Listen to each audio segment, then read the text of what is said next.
You've always remained so positive. I think there's so many things that we can learn from your experiences. That was when I started to say, what can I control? Because I can't control it. That was the beginning of that. Here's how I'm going to get to that goal. So mini goals within the big goal gets you to the big goal. Welcome to Building Your Sales Engine. I'm your host, Mark McGraw. Hey friends, welcome back to Building Your Sales Engine. I'm your host, Mark McGraw. Today on the episode, we got a special, unusual treat for you. I have the guest and great friend of mine for many, many years, Brian Balmes. And we're going to talk about adversity. We're going to talk about what happens when you build a plan and it doesn't go as planned, and what happens in life when things don't go the way that you want it to. How do you have mental toughness? How do you build yourself for resiliency when things don't go as planned? One of the Sandler rules is learn how to be mentally and emotionally tough. That's part of building your sales engine. So you're going to learn from Brian Balmes today, who, let me just share this with you. He has run Eagle Scout programs in the Boy Scouts. He is a VP of sales and a longtime phenomenal Sandler advocate and sales manager, a triathlete, marathoner. The list goes on and on. But get this, 9-time cancer survivor. He's dealing with cancer even as we do the interview. So you talk about somebody that can teach us about what mindsets we need to have when things don't go as planned and how we can control the controllables. There's so many great lessons in terms of time management and mindset management. I think you're going to take a ton out of this. I have a page of notes of things that we talked about that I'm going to go implement myself. So let's dive into it. Here's our interview with Brian Balmes.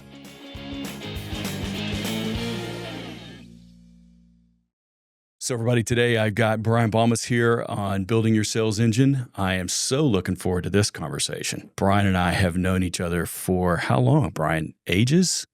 Probably 200-300 years? 15 years. 15? Yeah, 15 years was the first time we met. Yeah, that's great. And gotten to know you personally over the last several years as well, and we've stayed in touch over the time. And you have an amazing story in many, many, many ways. So we're looking forward to unpacking it. Absolutely. Brian, why don't you start? Tell us a little bit about your history, your background, frame everything up for us. Because I think today we're going to probably talk a lot about compartmentalization and managing our time, because you are the best to me absolutely the best at managing time and compartmentalization. So take us through your background.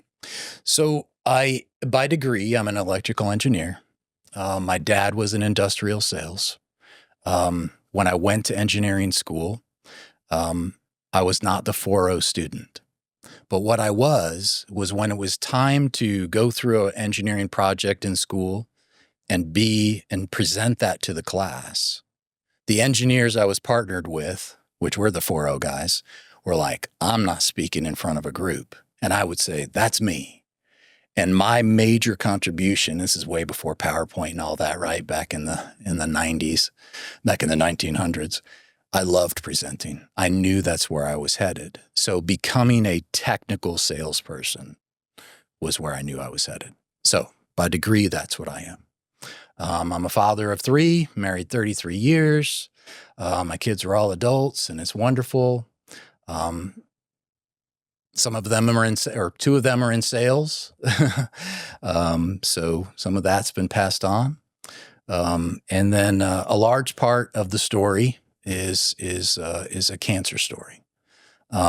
So the quick summary is I'm a 9-time survivor. I'm currently in chemotherapy now. I did my 10th of 15 rounds last week. It started in 1998. We found a lump.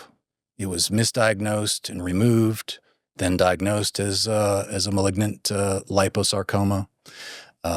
5 tumors later, it became a high-grade tumor, or a high-grade version of that cancer, and that's when chemotherapy started. So this is my 4th time going through chemo. So it's been 26 years, essentially. Jeez. My wife, my family, my kids have all gotten gifts from this journey with cancer with Dad. knowing what's important in life, and some of the things that you mentioned earlier, the compartmentalization, the knowing what's important in life, the prioritizing of time, it all came from that, literally. They were probably deep down, they were probably minor, and then they got exponentially stronger because of this long journey of not much fun, but making it through. And you, your mindset has been phenomenal.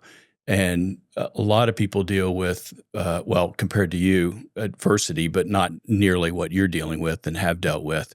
But I think there's so many things that we can learn together, and we can take from you, or take, from your experiences. Because you've always remained so positive, so like there, no matter what's happened to you. Yeah. And even on the business side, you've had challenges over there and things that have happened on that side of things. You've had a lot of successes for sure. And one thing that everybody needs to know about you is, man, you are by no means an amateur at the fitness side of things. Oh yeah. Like multiple time triathlete. Is that right? So, how many right. times and all of that? So, I forget all the numbers, but roughly I did 12 marathons and then 7 half Ironmans, 2 Ironmans. I ran 30, 40, and 50 miles. I swam many 5,000 meters. I swam one 7,000 meter. All of that also were gifts from Cancer Journey. I mean, during it was, I ran cross country and track when I was in high school. So I had that little base of aerobic fitness. But when the cancer started and I was 29 years old, that was when I started to say, what can I control? Because I can't control it. That was the beginning of that. And so after I recovered from that first surgery, I decided to stop eating things I shouldn't eat. I knew what to do. I just wasn't doing it, and got fit and started doing 5Ks and 10Ks. And each time the cancer came back, I said, well, I must do more. I must do more. And that eventually led me to doing the big aerobic stuff. And I loved it. It was powerful. It helped me immensely. It helped my kids immensely because we did it as a family. One of the things I didn't allow it to do was take my time away from the family. That would be the opposite of what I would want to do. So I was get up at 3 or 4 in the morning to get it done, not do it in the evening when I should be home being a dad and a husband. Right. Or not doing it during the day when I'm supposed to be working. I remember you telling me years ago that you would be up and down Old Milton Parkway on your bike at 4 a.m. in the morning when there was no traffic whatsoever, and you could do that. And, it's actually very peaceful when you run on a road that generally is crazily crowded with traffic, but not at 4 in the morning. So I think it's safe to say that no one can use the excuse, I don't have time. Well, when you hear this story, But when I tell that story, I tell it carefully because not everybody can go on that amount of sleep, right? The body does need recovery. It does need rest. And if your body is not equipped to handle 5 hours of sleep and do the monster fitness, doing a 5K, doing a 10K, doing a half marathon, whatever that is what you should do. So I've had people in my past. I also taught indoor cycling spin classes for 14 years. And I had people during that time say, I'm getting ready for a 5K and it's just a 5K. And I would stop them and I'd say, don't say that, right? A 5K is an excellent event. Don't discount it, right? Do it to the best of your ability. And be proud. Exactly. No matter where you are in life, be proud. I always hesitate and downplay the big stuff I did because that's not what it's about. It's about consistency and goal setting and doing things to the best of your ability to help you live the best life you can. That's what I was doing. Now, the chemo has taken my body's ability to handle the big stuff. So now I ride my Peloton in my basement for 45 minutes. I go ride in Canada or somewhere in those scenic rides. And I like to do strength training. That suits where my physical body is based on all the treatments. And that's okay. I'm 8 levels grateful for just being able to still do those things. And so I did what I could do when I could do it. And now I'm doing what I can do now. So, man, there's so many things to talk about through that. And One thing I've got to ask is, like, I know we're going to talk about compartmentalization and mindset and all these things, but man, how do you manage your day? I mean, when you just think about like, when you have a lot of roles right there. I mean, that's fitness, health, dealing with the cancer stuff. You're a sales manager. I think, Yeah. we're just getting to that, right? Right. But you run a team. I do. That's a big part of the role. I think you're no longer involved in the Boy Scouts, but you were. Yeah. That was There's a that big piece too. part as well. Yeah. So you have all of these roles. Yeah. If you were giving advice to somebody for how do they keep up with these different roles, because it's so easy to have what I call role contamination. That's where you have one, obviously, contaminate another. I feel like you've done a really good job of not having that happen. How do you manage your day so that that doesn't happen? I have a very color-coded calendar, and I have to really, really focus on making sure that I hit the most important aspects of each of those items. And I need to know what to give up when I need to give something up. And if that means shorten a workout because I have a business meeting that I've got to be prepared for, or I'm not going to work out this weekend because when I was Scoutmaster of a large troop, I'm an Eagle Scout as well, know that weekend is for the Scouts. It's not for me working out, right? So I have to give and take where appropriate to make sure that the right priorities are set. Yeah. And is there anything tactical? I mean, color coding, I'm with you on that. I think that's a really good one. Yeah. Not many. And so you categorize some do. things. I mean, just being tactical about it. I do. So there's different roles of your life, I'm guessing, have different colors. Yeah. So when you look at the calendar, you can see where your time is allocated. Yes. So we teach salespeople to do that with prospecting as an example. Make sure you've got, calendar time in that as well. Any other things you find that help you do it? That's a great one right there. But anything else? I have short-term and long-term looks at things. I need to know what's ahead and what I need to get to right in front of me that day. Mm-hmm. It's one of the ways you get through treatment. If I think of the full 15 rounds of chemo as a whole, that's basically, they're 3 weeks apart, by the way, so it's almost a year. If I think about that, it's a year of chemo? It's 15 times 3. 17 times 3 is a year. So it's almost a year's worth of chemo. Yeah. When you think about it in that enormity, it's a tough one, right? So I break it down. So because I just said I'm through 10, I can say I'm 2/3 of the way, right? I can say I'm in double digits. I used to do it when I was marathon running as well. When I would run a marathon, when I was in miles 7, 8, and 9, while I wasn't aerobically spent yet, because it was at the beginning of the race, I was crazy fit, but mentally, I was like, golly, I have a lot to go. But when I would get to miles 17, 18, 19, and 20, while I was physically in more pain, because I'm deep in the race, mentally, I was much happier because I could see the finish line. I could see the goal I had set, right? And during that time, the goal is being adjusted as far as time and speed and hydration and all the things that go with that. And I apply that same thing when I'm going through a large work project, for example.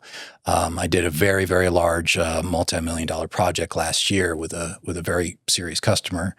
And it was a year process from getting the order, from doing the quote, to getting awarded the order, to working through T's and C's and preparing the site and when the installation was going to happen, to spending 12 days in a row on site to implement that project. The same thing happened, right? I would look at that project as a whole, knowing everything that needed to be done, plan it out, but take it step by step, piece by piece. What is today or this week that needs to happen so that we can get to the next step? Yeah, the term I think of with that is chunking. Take something big and chunk it down into smaller and smaller pieces, goal setting, bring it down to a quarterly basis. What am I working on this quarter? It sounds like you're even further than that, like what has to happen the next week or 2 weeks, but still keeping in mind, that you've got this big project that you're working through, but bringing it down into smaller and smaller pieces. Well, the same thing was when you're Ironman training, you have to sign up for the race a year in advance. Right? They fill up very fast. So you go down there, volunteer, and sign up that weekend. Now you have a year. again, if you think of the whole enormity of getting to that next year to race day, it's huge for the mind to grasp. Instead, you lay out that workout plan. Here's how I'm going to get to that goal. So mini goals within the big goal gets you to the big goal.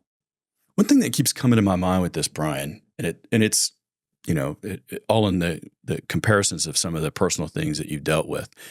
It may be small, but still, a lot of people find themselves like if the economy turns, they're having a rough time. It's a rough patch. They're having a lot of difficult conversations with people.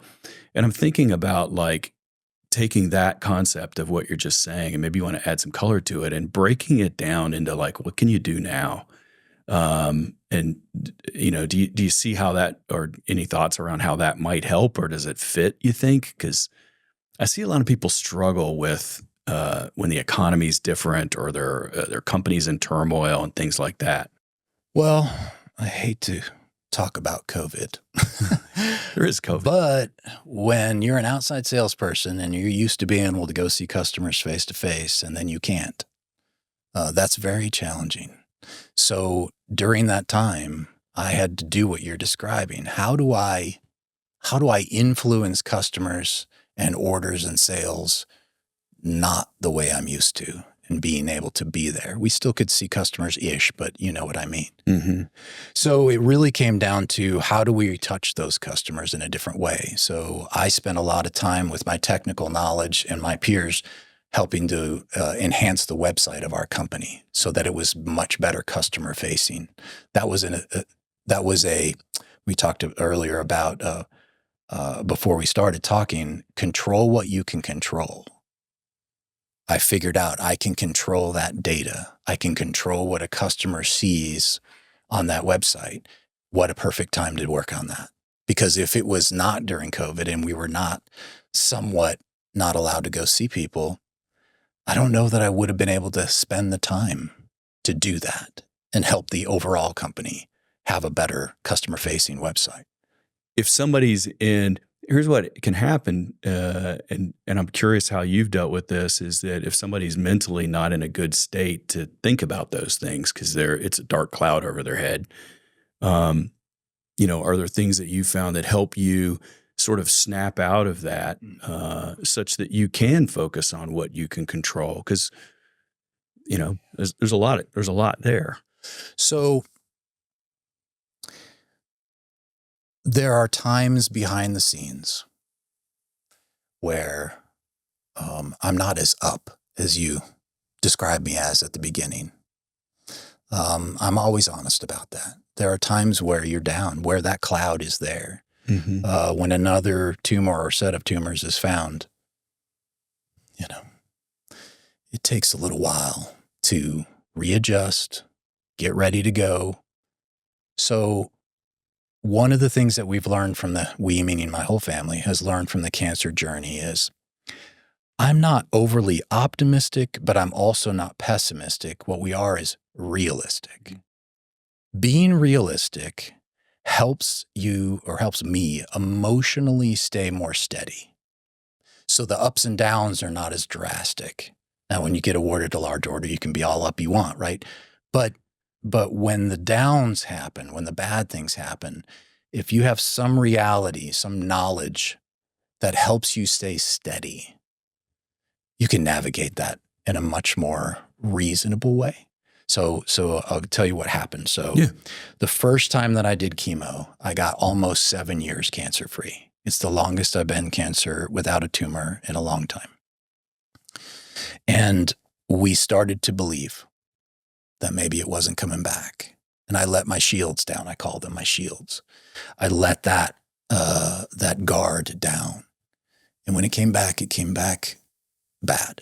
It was a large tumor in my abdomen. It was growing where you couldn't feel it, know it was there until it was very large. It was emotionally destructive because we had let the shields down. And it took me a while to readjust, to get back to that state of be real. The doctors say the cancer has a 100% chance of coming back. I have to We all have to deal with that. That's okay. It's not great, but it's okay. And so when it comes now, we're ready. So in a normal economic world of sales, I lost a big order last week. Mm-hmm. The good news is there was nothing that I did or could have done differently to win the order. It was all about the dimensions of the product and fitting where it needed to fit in a building. That's it. Okay. I couldn't have done anything different. That's easier to swallow. But what happened this week is we got another RFQ for another project that's just a little bigger than that one that we lost. So another way, the reason I say that story is when those down things happen, I know something good is going to come to balance that. I know it. It might not be tomorrow, or it might not be next week, or it might not be next month, but it's coming. So stay steady and get to that next good thing. And then focus on that. Love it. I got a friend of mine that says, John Rosso, who we'll have on the podcast at some point, but he says, the universe conspires to support me. And it's like at work at all times to, so to your point, when something bad happens, which can happen, something good, likely around the corner. It is. And also kind of reminds me of in Sandler, we talk sometimes about a concept called IR theory. And for those who know IR theory, for those who don't, 10 seconds on it, it describes how to not take things personally and compartmentalize by knowing that your roles are separate than who you are. Who you are is different than what you do. Yes. And so when I hear that story of when bad things happen in your role side, you learn a lesson that makes you stronger in here. And when good things happen on your role side, you can let that lift you up and feel better on the inside. Yes. But I hear a little bit of that in the description of dealing with adversity is keeping the bad stuff external. Yes. And, so I don't know, anything you'd add to that or unpack on it or think about it? The cancer journey as a father, as a husband, it can feel personal because people are counting on you for many things, for love, support, financial contribution to the household.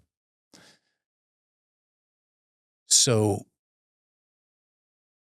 as I'd explained already, there are times when this journey weighs heavy on my heart, right? Mm-hmm.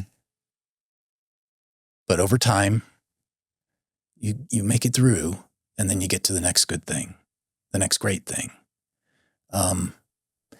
When it's the hardest, when I'm in the worst of the chemo aftermath, I just have to focus on the things that I can control. And another thing that I love is having gratitude for the things that are great. Making that list. You can make it mentally. You can write it in your iPad. You can write it on a piece of paper. You can put it on your whiteboard. A gratitude list is powerful to remind you that while there's one or two or three things that aren't so great, there are 50 things that are amazing in your life. Some of those are gifts, blessings, and some of those you have control of. So again, focus on the things you have control of and support those things that are on that gratitude list. And when you get focused on the good things, the bad things are not so overpowering. I remember I was asked by somebody who we both know who went on to another company, and he asked me to come in and speak to his sales team. Yeah. And I walk into the room, and I did it as a favor to them. I walk into the room. Brian, I've never seen a more depressed group of 25 people in my life. Yeesh. Economy was terrible. The people weren't buying. Prices were up. They couldn't deliver product, the whole thing. And I didn't kind of know what to do. But to the gratitude point, I stopped myself and I said, let me have them write down what the last 18 months has taught them and what they're grateful for in terms of an experience. And I gave them 10 minutes to jot some thoughts down, and then I had them share it in a room. I can't tell you the power of shift of depressed people and just by taking 5 minutes to write down with what's right in the world with them and the Yes. lessons of time management and better relationships and the ability to handle difficult conversations, all these things kind of started pouring out. Yes. It was the gift of those 18 months. Absolutely. That's a perfect example of that. And sometimes we forget. It's easy to forget the great things that are in our life, the blessings. Yeah, so true. And I think when you bring up, there's a series of circles that are concentric circles that talk about, in the center of it, it says, this is what you can control. Outside of that, what you can influence. And then there's kind of everything else. Any thoughts about the influence side? Because, sometimes, especially if you like work in a company, you can't control what other people are doing and what your boss is doing or whatever it might be, but you might have some influence. I don't know. Thoughts? Yeah, so I'll say I do the inside circle as control with a capital C, and the influence I control with a lowercase c. Okay. Right. So influence is probably a better way to look at it. I like yours because better, I actually. don't, control is maybe can be a negative word. I don't mean it negatively, but certainly in our careers and in our households, there are things that we can't fully control, but we can do things to make them better, influencing them in some positive way. I'm big on solutions, right? As the kids were growing up, if they had a concern, we talked a lot about come to your mother and I with what the problem is and what are the solutions and why and how did you get there? And that comes from being in sales, right? I mean, that's what we do with our customers, right? You find their problem and then you have possible solutions that you present, and you present them in the best possible way. So I find that very useful to help influence, like you said, things to be more in control, but maybe not all the way. Yeah. I mean, in the cancer journey, I can't control what the treatment does to me, but I can influence how I react to it. Yeah, that's the small C. That's the small C. There's a lot of C's in there. I can't control it, but I can. Yeah, there are a lot of C's. Yeah, I don't give it a big C, by the way. Yes. It's a small C. It's a small C. Yeah. It's a great mindset. Yeah, it might be bold and black, but it's small. But but I can influence that. I can also influence how I am when I'm in the infusion room around other patients. I'm in sales. I like talking. But when I'm in that chair, I'm not real talkative. But that doesn't mean I need to sit there with a scowl, right? I don't need to be pouty about it, even though inside, basically all of us are miserable in there, right? So, and the nurses do a great job, and the infusion team, the oncologists. So you choose how you react. That's influencing other people around you. And it's amazing that when you choose to be that way, you're influencing your own mood as well. Right? Even if it's maybe a little fake because you're not real happy, but you can still play with it, right? You can still just choose to be a little less visibly upset. And the parallels between that, and again, in the grand scheme of things, it being in a infusion room or a chair, as it were, and then you flip that over and say, as a manager, if you're as a sales manager, pouty and Correct. and negative, it's Yes. over there too. So sometimes you got to fake that a little bit. Correct. On that side. Otherwise, it's infectious. People start wondering what's going on. Correct. When things change in our industry, in our company, and those things happen all the time, constantly as a sales manager, I'm checking in on my folks, right? Talking them through. I'm big on logic. Right? Let's talk about the facts. Let's talk about the logic behind this. Our company that I work for now was acquired almost 4 years ago now. And the first thing I did was look at why. I didn't wait to be explained. I went online, and without getting into all the details, I figured out why that made logical sense for the way the company was covering the United States strategically. And it made complete sense. And I used that data, I used that to explain to my folks and my peers, this is what I found. And it was very interesting that other people hadn't considered that. And I actually said it when they came around, and the president of the U.S. came around, and we talked about that. And they appreciated that input, right, to the whole group. So being that contributor to why would this happen? Let's look at the facts, not focus on emotions. Let's look at the facts. That's fantastic. I don't know that I've ever heard anybody say that they checked the buyer of a company, because this happens all the time.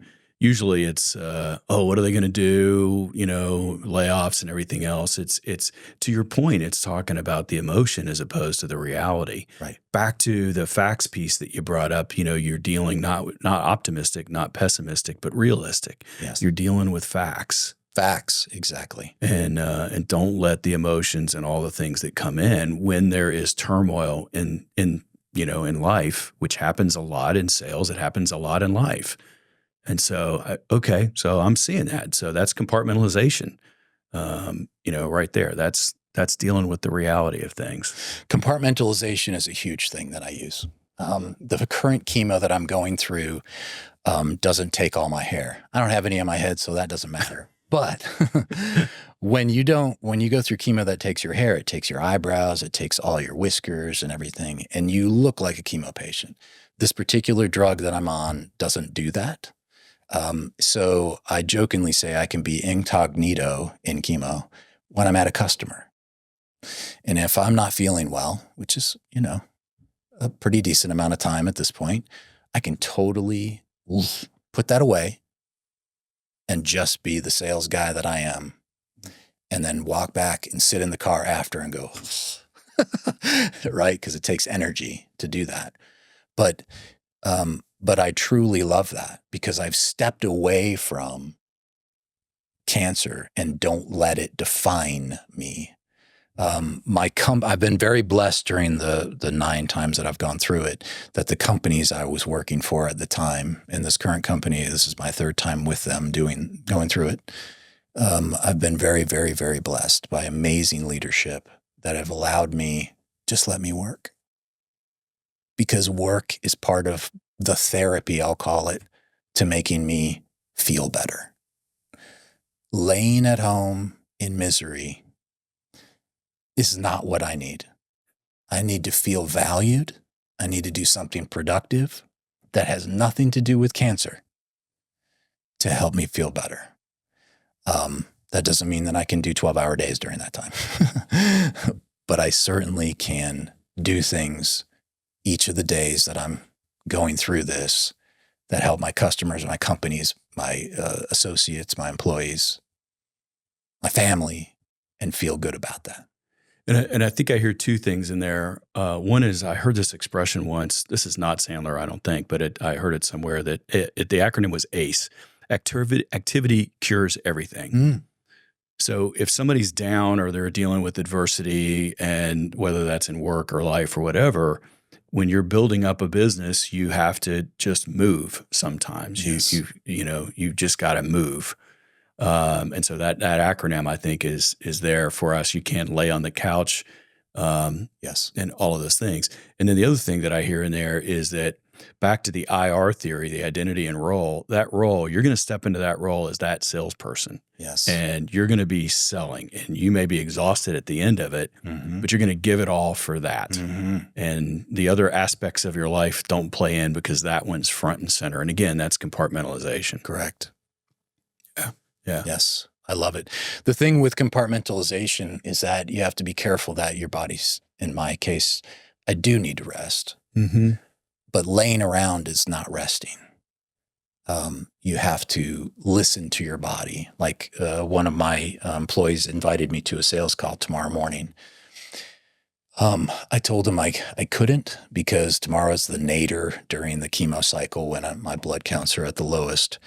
I don't need to be driving 2 hours to a sales call and doing that on that day. So I still have to I still have to be smart and not overcommit because that'll mess it up, right? I still have to balance and be smart in giving energy to the things that I need to when I can, and know when I do need to sit back down, breathe, recover, and then go again.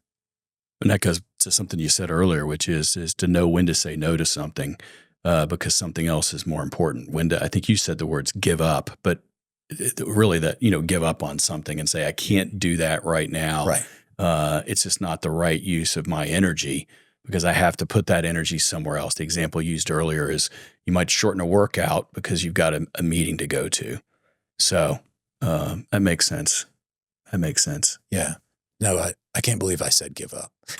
Maybe I did. We'll check the tape. I don't know. Not good words to put together. That's not really what I meant. In Brian Balmes' vocabulary. No. But I think the thing is to say no to certain things. Sure. And to go Prioritize. Prioritize. Yeah. Yes. I have. I'm working on that myself. If I can share quick, that I have a daily goal. It's part of my cookbook using the Sandler vernacular, and that is to say no to something every day. Mm. And so I'm like constantly scanning the horizon for stuff that comes to me. So if I can find something to say no to, so I can check it off the box and practice that because I need help in that area. You own that piece. And I think that makes you so great at time management. It makes you so good at prioritization and the ability to do all the things that you've done and are doing. It's incredible. I have to ask you about this, and we could talk about some other things too, but I have to ask you about this. There is a phrase that I think when people go to the couch, when and this whole episode is about adversity and dealing with difficult situations and all of those things. There is a phrase that has stuck with me, and it is self-sympathy. And that's like when you're feeling down and things are rotten, we end up I speak for myself and in the past, the bigger issue than it is today, but self-sympathy and kind of moping about stuff. I don't hear any moping in you. Is that part of learning how to deal with it? Has that ever crossed your mind? Or do you even think about that? Self-sympathy. Yeah. I mean, behind closed doors, have there been times where I'm in a pity party for a minute or two or 5 or 10? Yes. Yeah. But they're short-lived because, I mean, I don't know how to explain this in words, but there is nothing to be gained from staying in that, I guess is the best way I can say it. You have to allow yourself to feel it. By the way, going through this, there's all the emotions. There's anger, there's fear, I try not to say depressed because that's really, really heavy. But sad, mad, all those things, right? They all come and they're all part of the journey. But keeping them reasonable and still allowing yourself the grace to feel them because they're natural. Nobody stays happy as a lark, no matter what their adversity is, whether it's cancer or financial or whatever it is. But figuring out how to wade through those and be as steady in the middle as you can is what I've tried to do and continue to try to do. And it's the way I navigate, is just not allow me to sit in that wallow too long. There are times where I am not up. Yeah. And it's okay. And it's natural. But get through and then keep going. And you don't stay there long. No, I didn't. I stayed there probably longer than I should have. Which for you In might this have been case. 10 minutes. I don't know, maybe. Well, But that's, I mean, to me, it's one of the things I've always appreciated about you is we call it in Sandler, we call it high I, meaning a high self-esteem, not arrogance, but confidence in who you are as a person. And that's the high I.